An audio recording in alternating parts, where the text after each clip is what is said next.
Buenas tardes, amigos de la Hora de Consuelo. Aquí estamos en Teleradio América y toda Canal 45, 12 y todas las redes sociales. Señores, trágicamente hay que iniciar el programa señalando que en el día de hoy continuaron las masacres en Haití. Ahora fue en Canaán, en esa ciudad, un enfrentamiento, según la policía de Haití, que acaba de dar el comunicado. Dicen ellos que después de la tragedia en Canaán, donde más de 20 personas murieron y varios más resultaron heridos en disparos, la policía de Haití emite el presente comunicado público. Narra lo que pasó, un enfrentamiento, ciudadanos que estaban protestando pacíficamente por las acciones de las bandas que prácticamente gobiernan Haití, fueron reprimidos y se produce toda una masacre. Nos pasaron unas cuantas imágenes de lo que pasó esta mañana y nosotros aquí en Teleradio América, respetando todas las normas sobre lo que se puede y lo que no se puede presentar, vamos a presentar una parte. Miren, esa es la ciudad de Canaán, en Haití. Ahí ustedes ven un ciudadano, un tiroteo, porque es un grupo de religiosos que estaban haciendo una especie de protesta contra la violencia. Se producen estos actos, ahí es donde más de 20 muertos hasta la fecha. Y esto llama la atención porque se produce días antes de que llegue a Haití la delegación del CARICOM, que tiene previsto llegar el día 4 y pasar de 4 al 10 de septiembre en Haití. Ya fue la delegación de África, trataron de convencerlo, hay dificultades en los vecinos de Haití, esas imágenes que pasamos, tenemos otras, pero son demasiado fuertes, una verdadera masacre. La República Dominicana tiene que tener mucho, pero mucho cuidado frente a estas situaciones, porque esas bandas, cuando deciden se le ataca, huyen hacia la frontera que le quede más cercano. Así actuaron las bandas en Centroamérica, que usaron de Salvador, Guatemala, y en esas condiciones tenemos que evitarlo nosotros.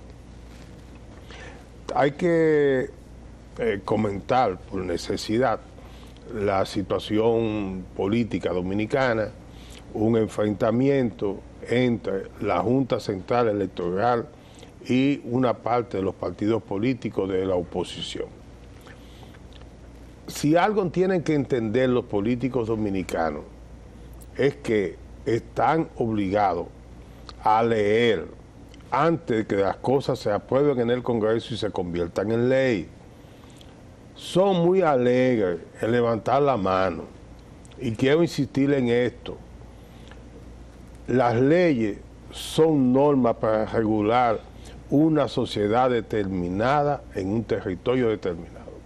La ley que es muy buena en un país probablemente no lo sea en otro.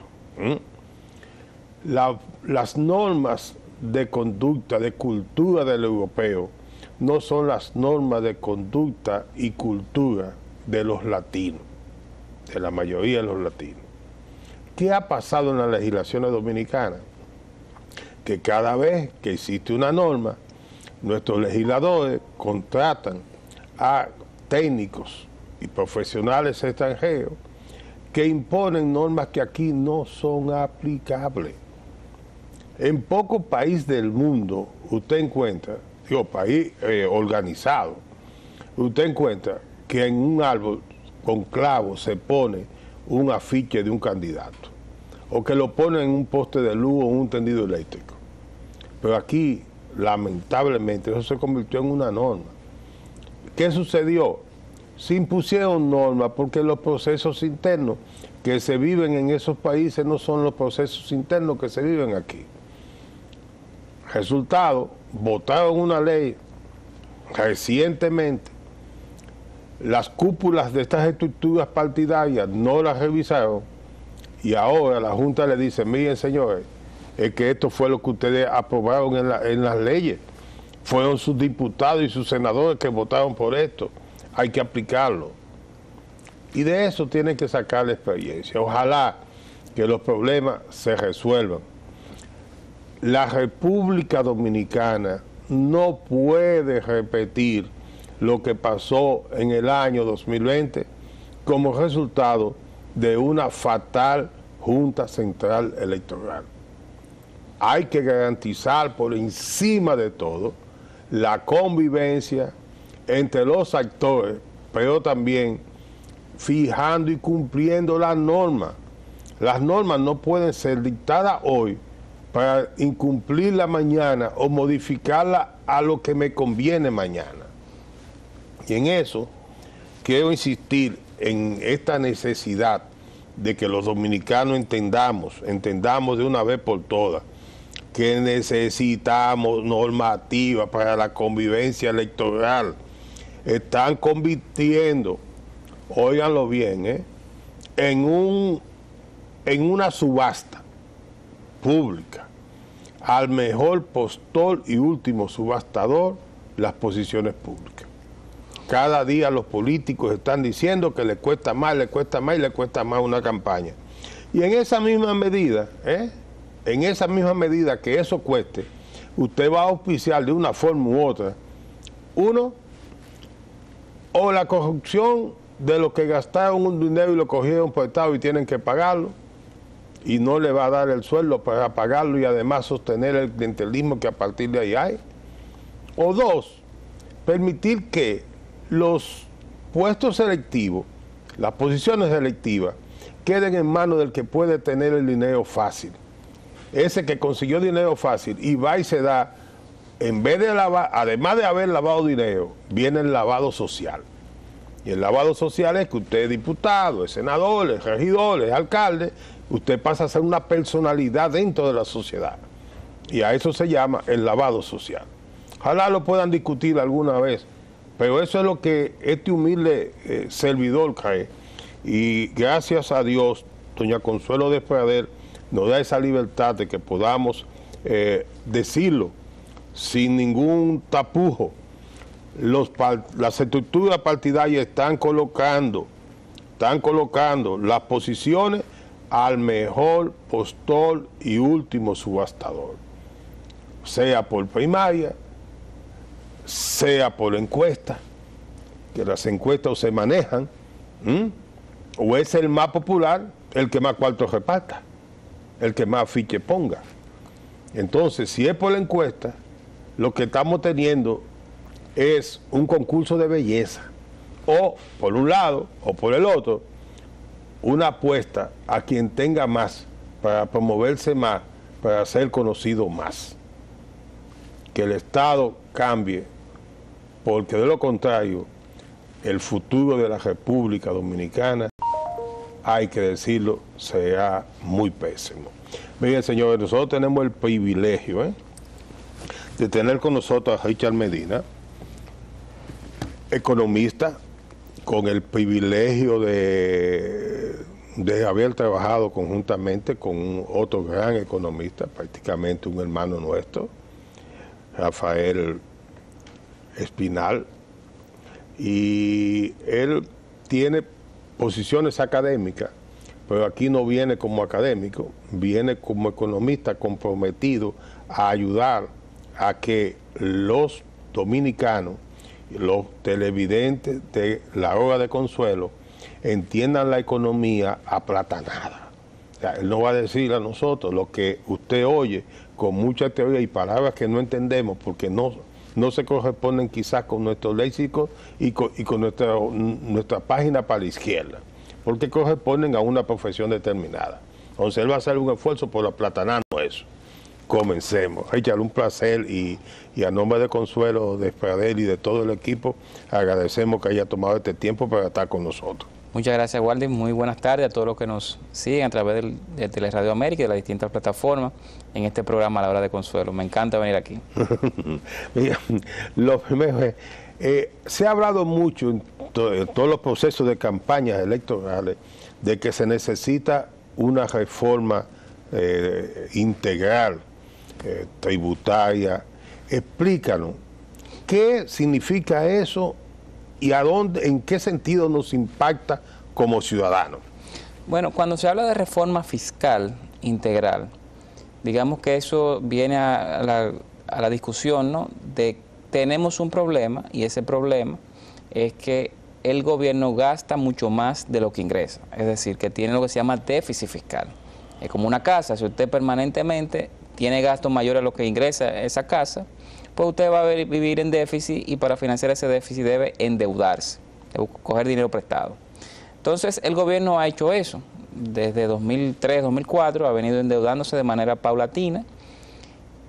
Con el COVID ha habido un aumento importante de la deuda y del costo de la deuda, que son los intereses. Entonces, dada esa realidad, más un déficit fiscal que ha ido en aumento, nosotros los economistas medimos el déficit fiscal como muchas variables en proporción al PIB, al tamaño de la economía. Entonces, antes teníamos un déficit fiscal de 2.8, 3% del PIB, ahora lo tenemos más grande, de alrededor de 3.5, 4% del PIB. Explícanos, ¿qué es el PIB? Para que la gente el PIB es, digamos, el tamaño de la economía de un país. Entonces, obviamente, si uno se va a Estados Unidos tiene una deuda gigante, pero cuando uno la normaliza o la divide por el tamaño de esa economía, bueno, ya da un número más, digamos, más sensato. No es lo mismo la deuda en Estados Unidos, la deuda pública, la deuda en República Dominicana. Obviamente la deuda dominicana es muy pequeña, ¿por qué? Porque la economía es muy pequeña. O sea, es como si mi vecino gana poco dinero y su deuda es mucho, no le da para... Claro. Y yo, que estoy del otro lado, gano mucho dinero, puedo endeudarme más. Puede endeudarse más, y va a parecer que aunque usted tenga una deuda más grande que su vecino, pero quizá como proporción de su riqueza, esa deuda es muy pequeña.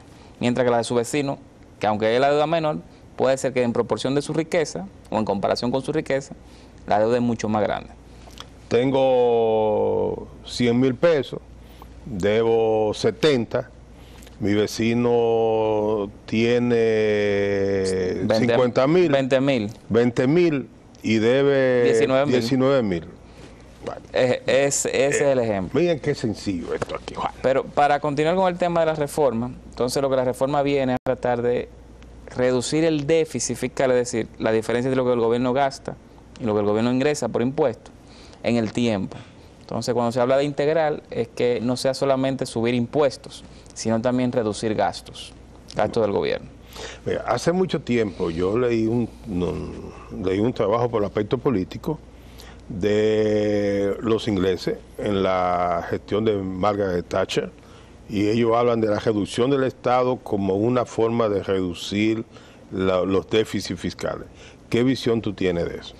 Mire, eso es algo que siempre es posible. O sea, siempre es importante ver, uno, qué reducciones, dónde hay grasa que sobra, digamos, y uno puede cortarla de gasto público, y también cómo mejorar la calidad del uso de ese gasto. Ahora bien, República Dominicana es un país que es de lo que menos gasta en América Latina, es el segundo que menos gasta. Entonces ya ahí nos da una idea, cuando digo que menos gasta es en proporción de su PIB, de su economía, del tamaño de su riqueza. Ahí nos da una idea de que no tenemos quizá tanto espacio para hacer cortes de gastos que nos permitan a nosotros tener reducciones del déficit fiscal de manera importante. Es algo que suena muy bien a nivel de narrativa política, es algo que todo el dominicano se identifica. Sin embargo, cuando uno va a los números, no es tan fácil encontrar huecos donde hacer cortes importantes de gasto para equilibrar las cuentas del gobierno. Si esa fue en términos económicos, ¿cómo impactaría si procedo a reducir la burocracia estatal? Bueno, tengo 28 ministerios, fusiono algunos, reduzco ese personal. ¿Pudiera hacerse ese tipo? Sí, indudablemente. Ahora, yo lo que sí quiero, lo que siempre trato de puntualizar es que, por ejemplo, con el tema de OISOE desapareció y ahora tenemos el Ministerio de la Vivienda, que es la fusión de OISOE con el INVI. Más allá de que quizás se redujo alguna cantidad de empleados que estaban duplicados en ambos, que eso no lo sabemos, es posible, pero no lo sabemos. Lo cierto es que las funciones de OISOE y del INVI, con los gastos asociados con ellos, que eran básicamente gastos de obras públicas, de infraestructura, lo está asumiendo el Ministerio de Vivienda. Entonces, simplemente lo que hubo fue reducción de algunas posiciones de trabajo. Eso es importante porque, digamos, reduce duplicidades, mejora la calidad del gasto.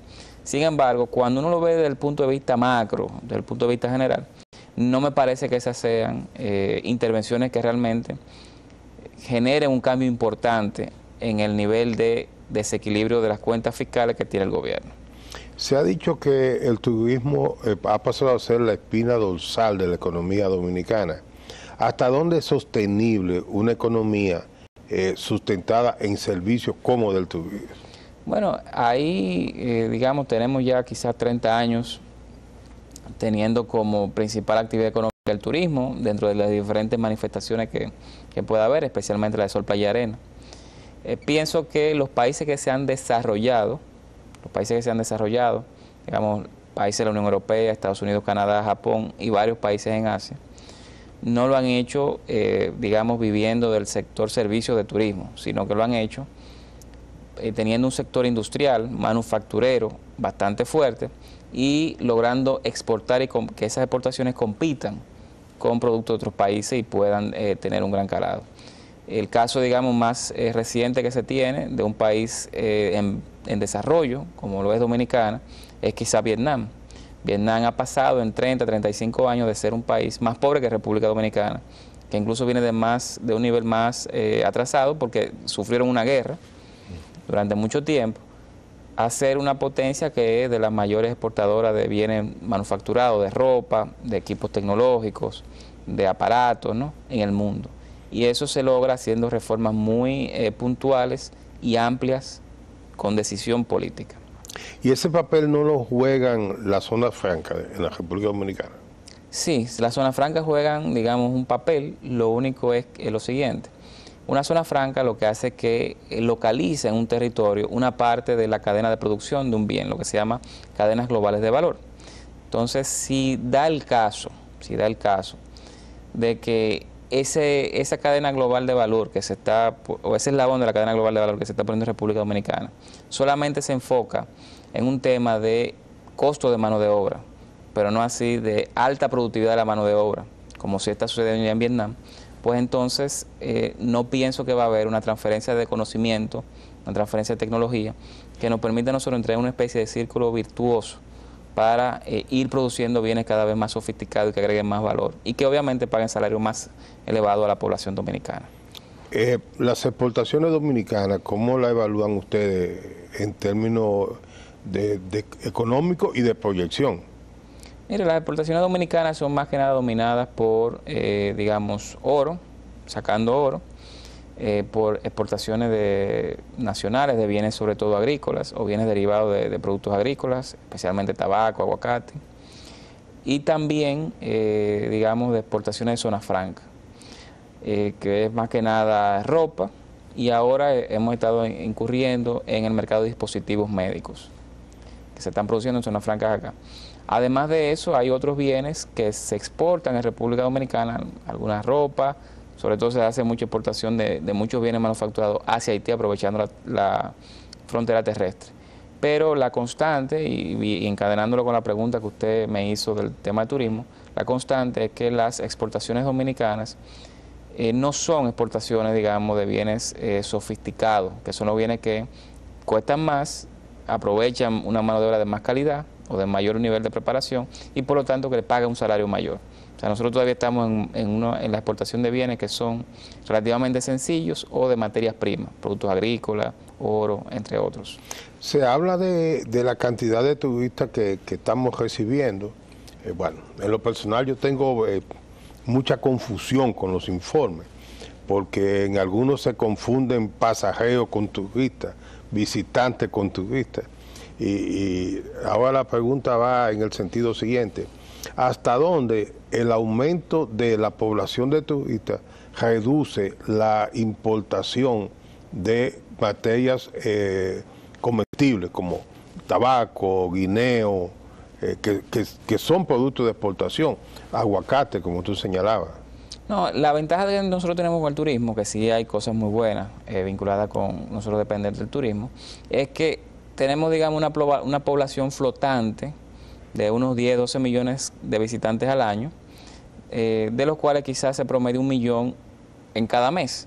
Por lo tanto, uno tiene que, el sector productivo del país tiene que alimentar ese 1 millón de personas, y darle servicio a ese 1 millón de personas. Entonces, es como que a los dominicanos, que ya somos 11 millones y algo según el censo, pues se le agrega otro 1 millón más de personas a las cuales los sectores productivos generan bienes y servicios y les proveen a ellos. Y típicamente ese turismo que llega tiene un poder adquisitivo mayor, un gasto por día mayor, que el gasto por día que tiene un hogar dominicano promedio.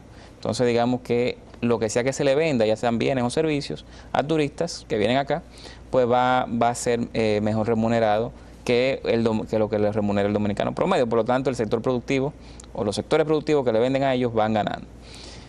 Con el tema de las estadísticas, yo entiendo que lo homogéneo es utilizar la denominación de la Organización Mundial del Turismo, que es un turista, es aquella persona que viene al país, pernocta una noche en el país y hace alguna actividad o tiene algún gasto. Digamos que eso aquí se mide, entre otras cosas, con los informes de personas que vienen, que vuelan.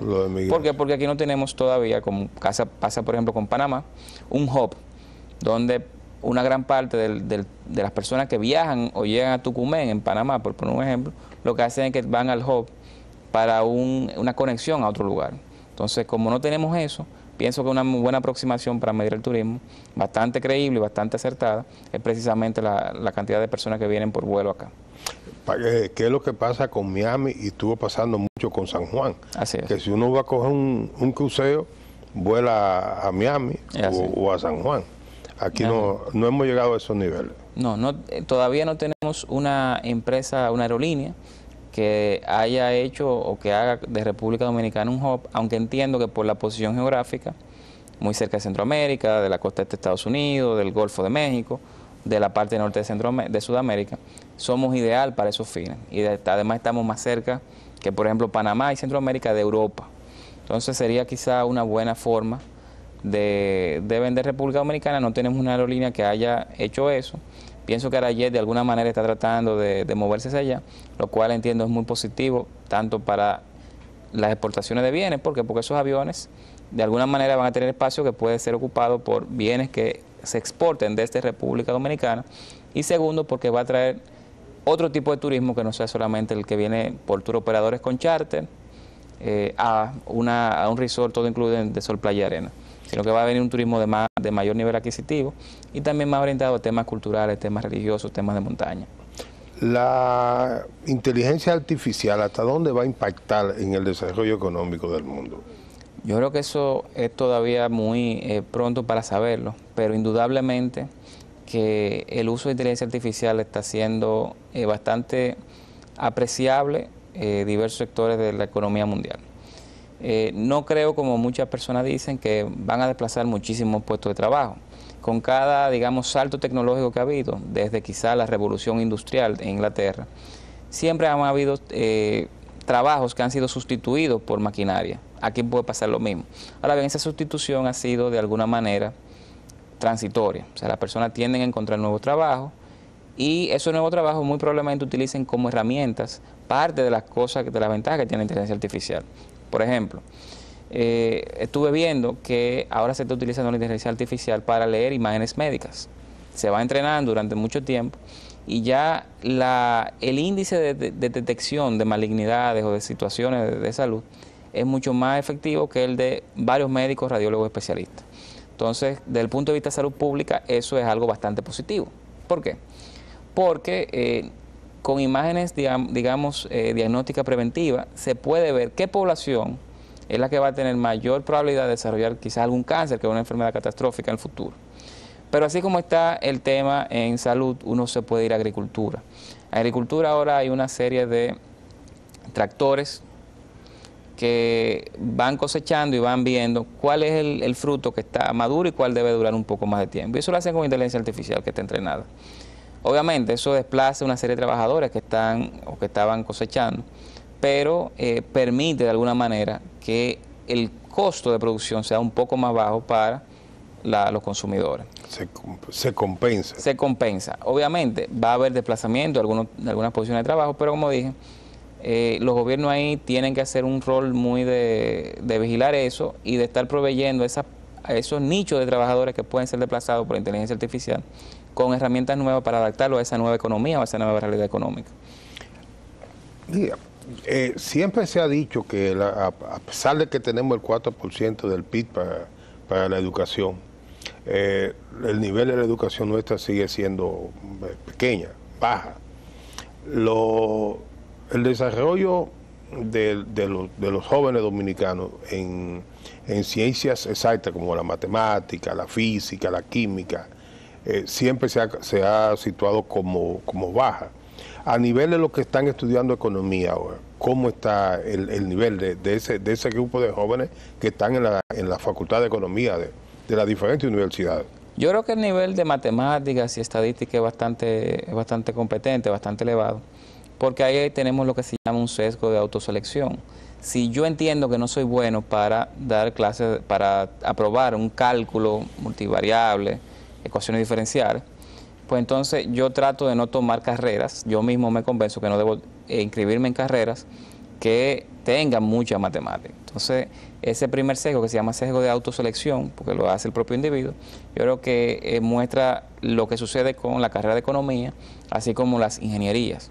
Hay muchos estudiantes que entienden que no tienen muy buenas competencias en matemáticas, que no es quizás no tienen las aptitudes para eso, optan por no entrar o no aplicar esa carrera. Ahora bien, con respecto al nivel académico de la población dominicana, pienso que hay retos muy importantes ahí.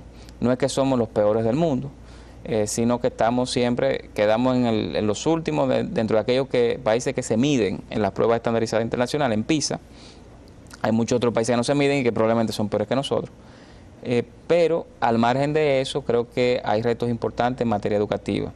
Creo que hay que seguir impulsando la mejora de la carrera docente en todas las universidades del país, fortalecer los niveles de los controles para ingresar a dar clases en el Ministerio de Educación, en la red de escuelas y liceos públicos, tratar de despolitizar la manera en que se gestiona la carrera docente en República Dominicana y la carrera administrativa docente. Y por último, creo que hay que estar cada vez más vigilando, dando información sobre los resultados que dan esos profesores. No debe ser lo mismo un profesor de un segundo curso donde todos sus niños salen alfabetizados y que usted le dé un párrafo y esos niños pueden leer ese párrafo en voz alta y hacer un resumen de lo que leyeron porque lo entendieron, a un profesor que en un segundo curso solamente 2 niños pueden leer el párrafo en voz alta y ninguno de los niños puede, digamos, recitar o mencionar algún resumen de lo que leyó. Entonces yo creo que a ese profesor muy bueno hay que comenzar a darle incentivos y privilegiarlo y tratar de evaluar cómo se logra mejorar el profesor que no es tan bueno desde el punto de vista pedagógico. En términos económicos, ¿cómo puede impactar los negocios que ya estamos haciendo con Bolsa de Valores? Bolsa de Valores comenzó con la ley de creo que 2012, 11-12, por ahí. Empezó con la ley de fideicomiso de 2011 y con la ley de 2017, nueva ley del mercado de valores. Ahora hay una empresa, César Iglesias, puso acciones en venta, no es tradicional en la República Dominicana. En términos económicos, ¿cómo eso puede impactar en las cuentas de ahorro que se depositan normalmente en los bancos como ahorro? Bueno, ahí digamos que es positivo en términos generales que un país logre el inicio de la emisión de acciones de empresas locales de ese país. Los países desarrollados, creo que todos, no conozco uno que no lo tenga, tienen un mercado de acciones de sus empresas nacionales bastante dinámico y es una fuente de financiamiento, una fuente de buscar dinero para que esas empresas puedan crecer a futuro y producir más. O sea que desde el punto de vista nacional yo creo que es positivo. Desde el punto de vista de los ahorros de los hogares, a mí me parece que faltan quizá 10 años para que la población de a pie, usted y yo, en general, entendamos las bondades de invertir en acciones de empresas y podamos o tomemos la decisión como ciudadanos de hacer esas inversiones. En estos primeros años, y bueno, y se vio con la emisión de César Iglesias, que creo que fue exitosa, más que nada fueron los clientes o compradores institucionales, como se le llama a los que adquirieron esas acciones. Ahí más que nada fueron fondos de pensiones, la AFP, o sea, los fondos de pensiones de los trabajadores dominicanos vía las AFP que son que los gestionan.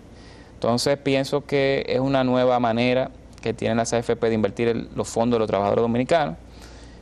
Pienso que es algo que en el futuro le va a dar un buen retorno, y es una diversificación de riesgos. ¿Por qué? Porque antes las AFP, entre 3 de cada 4, un 75, un 80% de todo lo que se invertía, eran bonos del gobierno dominicano o del Banco Central. Entonces, esa concentración de inversiones solamente en esos dos emisores o en esos dos deudores es bastante, aunque es muy seguro, pero creo que no le hacía bien a lo que debe ser una cartera, ¿no? O inversiones diversificadas, en especial de los fondos de pensión de los trabajadores dominicanos que manejan las AFP. Los fideicomisos públicos, ¿hasta dónde impactan la economía? Mire, eso, digamos que yo tengo una visión un poco crítica de los fideicomisos públicos, porque los fideicomisos públicos, como están diseñados acá, sirven como vehículos para tratar de hacer un bypass, ¿no? Una circunvalación de procesos administrativos que tienen su razón de ser. Entonces, en el caso dominicano, muchas veces, salvo en el caso de Rede Vial, muchos fideicomisos públicos no están necesariamente cumpliendo con las regulaciones de la Ley 340-06 de compras públicas. Y lo otro es que muchas veces esos fideicomisos pueden emitir deuda que al final, como son fideicomisos públicos, de activos públicos, va a terminar siendo deuda pública. Entonces no estamos pasando esa deuda por los controles congresionales y presupuestarios que la Ley 606 de Crédito Público define. Entonces yo creo que hay que tener mucho cuidado con el uso que se le da a los fideicomisos públicos. Si son fideicomisos públicos para organizar algo que antes no estaba organizado, por ejemplo, el caso de Rede Vial, que la red de colección, ¿no? de recolecta del dinero de los peajes era muy artesanal, no estaba estandarizado, y se estandarizó vía un fideicomiso. Y al final eso lo que serviera más que nada como cuenta de depósito para gestionar ese dinero y luego hacer inversiones en la red de carreteras, me pareció correcto. Ahora bien, si son fideicomisos públicos para hacer obras que bien pudieran hacerse vía el presupuesto general del Estado y a través de distintos ministerios, pienso que el fideicomiso no va a ser positivo. ¿Por qué? Porque, como le dije, tiene opacidad en el sentido de que uno no ve cuáles son ni los procesos de compra que se está haciendo. La capacidad de retorno. La capacidad de retorno, pero tampoco uno ve cuál es la situación financiera de esos fideicomisos. O sea, yo nunca, por ejemplo, hemos visto del FITRAN, que es el Fideicomiso de Transporte Masivo, cuál es el estado financiero, o sea, qué se ha gastado, dónde se ha gastado y cuánto le ha ingresado ese fideicomiso. Toda vez que el dinero que ingresa a esos fideicomisos que estamos viendo ahora es básicamente transferencia del gobierno central, que bien pudiera haberla hecho al Ministerio de Obras Públicas, al Ministerio de la Vivienda, y que ellos hicieran la construcción siguiendo los lineamientos y el estamento legal para construcción de obras públicas. El fideicomiso de turismo por Pedernales, ¿qué visión tú tienes de ese? Mire, ese fideicomiso yo no tengo tanta información, porque no hay tanta información pública tampoco. Entiendo que ellos lo que están haciendo es que están construyendo una serie de obras de infraestructura que hagan atractivo el destino Pedernales para inversionistas hoteleros. Y además, que eso es algo que no recuerdo que se haya hecho al menos en los últimos 40 años en República Dominicana, están construyendo hoteles y van a poner a que, en una alianza público-privada, agentes privados, ¿no? Empresarios privados, gestionen y operen esos hoteles durante un plazo de tiempo, pero quien tiene el riesgo de construir es precisamente el Estado Dominicano y el gobierno dominicano. Entonces yo creo que indudablemente es positivo hacer las inversiones en infraestructura para desarrollar un polo turístico, en este caso de Pedernales. Creo que eso se puede hacer, o se debió haber hecho si no se hizo, si es por ejemplo un tema de tuberías, vía el INAPA, si es un tema de asfaltado de calles, vía obras públicas, si es un tema de hacer destacamentos, sitios de bomberos, etcétera, vía el Ministerio de la Vivienda, si es un tema de alumbrado público y de llevar redes de distribución eléctrica, bueno, vía EDESUR, no vía un fideicomiso. No sé si fue así que lo hicieron. Con el tema de los hoteles, que es la novedad. Espérate, los fideicomisos tienen como fin conseguir una devolución de lo que se puso como capital. Eso podría ser una de las finalidades. Sí. La otra es la conservación del bien. Puede ser, o puede ser la gestión de flujos de dinero que genera un bien para que se le depositen a un beneficiario. Digamos, esos son esquemas de fideicomiso que la ley de mercado inmobiliario y fideicomiso crea o permite. ¿Cuál ha sido el tema? Que los fideicomisos públicos son mencionados en esa ley o en su reglamento de aplicación por decreto, pero no es algo normado. El gobierno hace como 2 años, cuando se armó la controversia con el fideicomiso de Punta Catalina, mandó un proyecto de ley, un anteproyecto de ley, perdón, al Congreso, para regular los fideicomisos públicos. Sin embargo, ese proyecto de ley ha perimido, pues no he visto que sea aprobado. Entonces, estamos todavía en esa nebulosa, ¿no?, en esa opacidad de qué hace un fideicomiso público, y no tenemos tampoco estados financieros o reportes de ejecución de gastos de esos fideicomisos públicos, que son varios ya, que están ejecutando mucho dinero. Con el tema de Pedernales decía que para mí lo que me causa sorpresa, o me causaría sorpresa, es que precisamente nosotros, como gobierno, a través del fideicomiso, estemos construyendo hoteles. Eso no es ni bueno ni malo, pero es algo que no era lo normal, y más en un país como República Dominicana, que ya tiene mucho desarrollo a nivel de inversión en turismo. Es decir, la persona que viene, el empresario que viene a invertir en hoteles, sabe que este es un destino seguro para invertir. Entonces, creo que quizá eso se le pudo haber dejado a un privado que lo ejecute, y no hacerlo el mismo fideicomiso. Mira, bueno, tú quizás no habías nacido en esa época, pero Consuelo y yo sí debemos recordarlo. Para desarrollar el polo de Puerto Plata, se fue con fondos del Banco Central, creo que se llamaba Fideinfratur. Fideinfratur.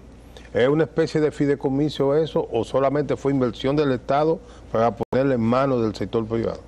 Bueno, en ese tiempo creo que aquí no se usaba la figura del fideicomiso, pero el esquema es parecido a lo que haría un fideicomiso público dedicado a construir hoteles en la actualidad.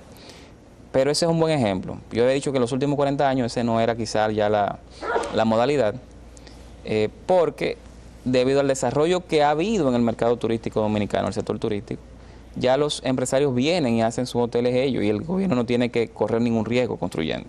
En ese tiempo sí era lógico, porque este país no tenía desarrollo turístico. O sea que ese fue, digamos, el empujón inicial, lo que en la literatura se llama Big Push, para iniciar a que el empresariado turístico internacional confíe en República Dominicana como destino seguro para sus inversiones. Y se logró.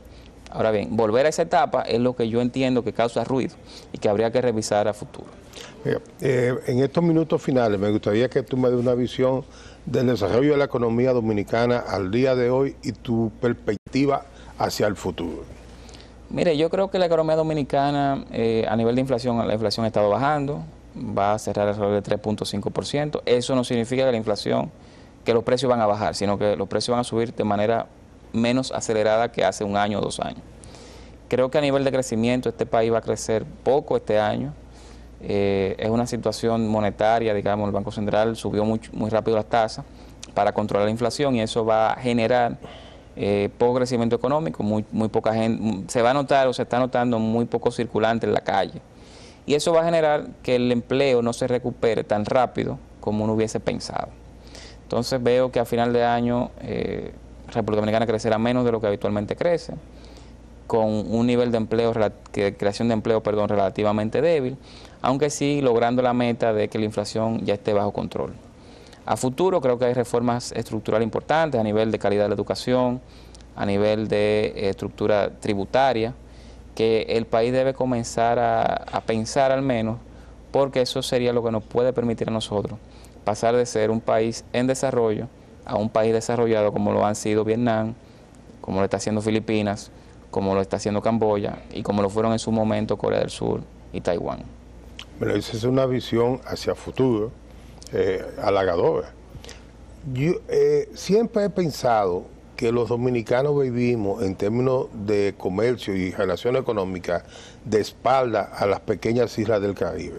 ¿Has pensado tú en algún momento si desarrollar la economía con esas islas pequeñas nos fortalecería?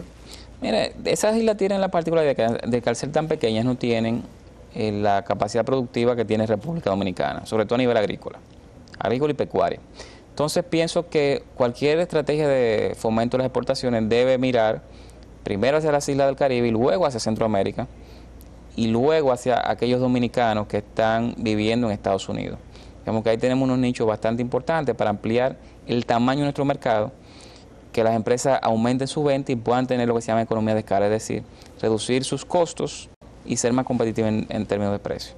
Sin embargo, por razones distintas, ¿no?, razones de logística, razones de incluso de gusto y preferencia, pienso que las empresas dominicanas no han logrado penetrar fuertemente en esos nichos todavía. Creo que una mesa público-privada donde el gobierno mapee correctamente las restricciones que impiden eso y plantee soluciones serias junto al empresariado puede ser de mucha ayuda para el futuro dominicano. En términos de productos de consumo masivo, se ha presentado siempre por el asunto del DR, casta, situaciones de conflicto. Y me llega a la mente aquella época en que se decía, había un anuncio, consume lo que tu país produce.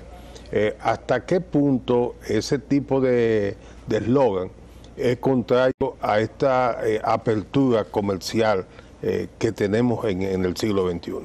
Mire, eso yo creo que es un eslogan, no pienso que sea algo que suceda en la realidad, porque al final el consumidor dominicano, como el de cualquier otro país, lo que busca es consumir lo más barato y o de mejor calidad posible. Entonces, si un bien importado tiene mejor calidad o es más barato que el bien local, una gran parte de los consumidores dominicanos, como lo de cualquier otra nación del mundo, van a inclinarse por el bien importado. Digamos que eso es un eslogan, pero la realidad con el comercio internacional es que los consumidores tienden a inclinarse por lo que les salga más barato. Bueno, Richard, ha sido un placer compartir contigo este espacio. Nos deja una gran lección a mí en lo personal y creo que a todos los oyentes y televidentes de la Hora de Consuelo. Y en nombre de doña Consuelo de Pradel y todo el equipo, te damos las gracias por haberlo acompañado y por haber dedicado este tiempo a compartir con los dominicanos todo tu conocimiento. Muchas gracias.